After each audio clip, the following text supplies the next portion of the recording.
Old సిటీలో ఎగిరిన పతంగ్ new సిటీకి చేరుకుంది. తోటి అపోజిషన్ పార్టీలన్నింటికీ ధీటుగా దూసుకువెళ్లి గ్రేటర్లో గ్రేట్ విక్టరీ కొట్టేసింది.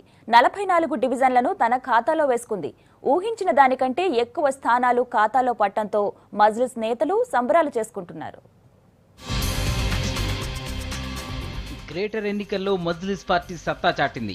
గతంలో ఎన్నడూ లేనని ఎక్కువ సీట్లు గెలిచి భాగ్యనగరంలో తన మార్కు చూపించింది. తోటి అపోజిషన్ పార్టీలన్నింటికీ గట్టి దెబ్బ తగిలిన మజ్లిస్ మాత్రం గట్టిగా నిలబడింది.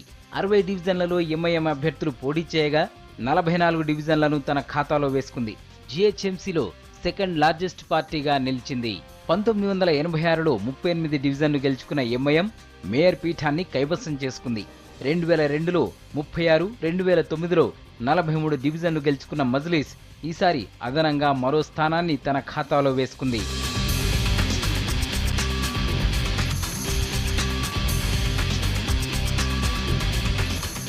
ఈసారి గ్రేటర్ ఎన్నికల్లో ఎంఐఎం రికార్డు సృష్టించింది. గతంలో ఎప్పుడూ లేనని డివిజన్లను తన ఖాతాలో వేసుకుంది. ఓల్డ్ సిటీలో తన పట్టును నిలుపుకుంటూనే కొత్త నగరంలోనూ తన ప్రభావాన్ని చూపించింది. పాత బస్తీలో పోటీ చేసిన స్థానాలన్నింటినీ క్లీన్ స్వీప్ చేసింది. కొత్తగా ఎర్రగడ్డ, షేక్పేట్, భోలక్పూర్, మెహదీపట్నం, కుర్మగూడ, అజంపురా డివిజన్లను తన ఖాతాలో వేసుకుంది. పునర్విభజనలో మజ్లిస్ సిట్టింగ్ స్థానాలైన ఫతే దర్వాజా, నూర్ఖాన్ బజార్, హుసేని ఆలం, చింతల్ బస్తీ గల్లంతైనా గెలుపుపై ఎక్కడా దాని ప్రభావం పడలేదు.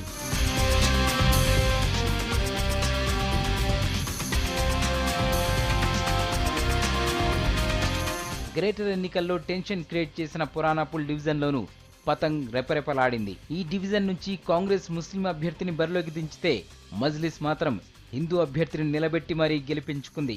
దీంతో ఫుల్ ఖుషీ మీదున్నారు మజ్లిస్ చీఫ్ అసదుద్దీన్. తమ అభ్యర్థి గెలుపును సెక్యులరిజం గెలుపుగా అభివర్ణించారు.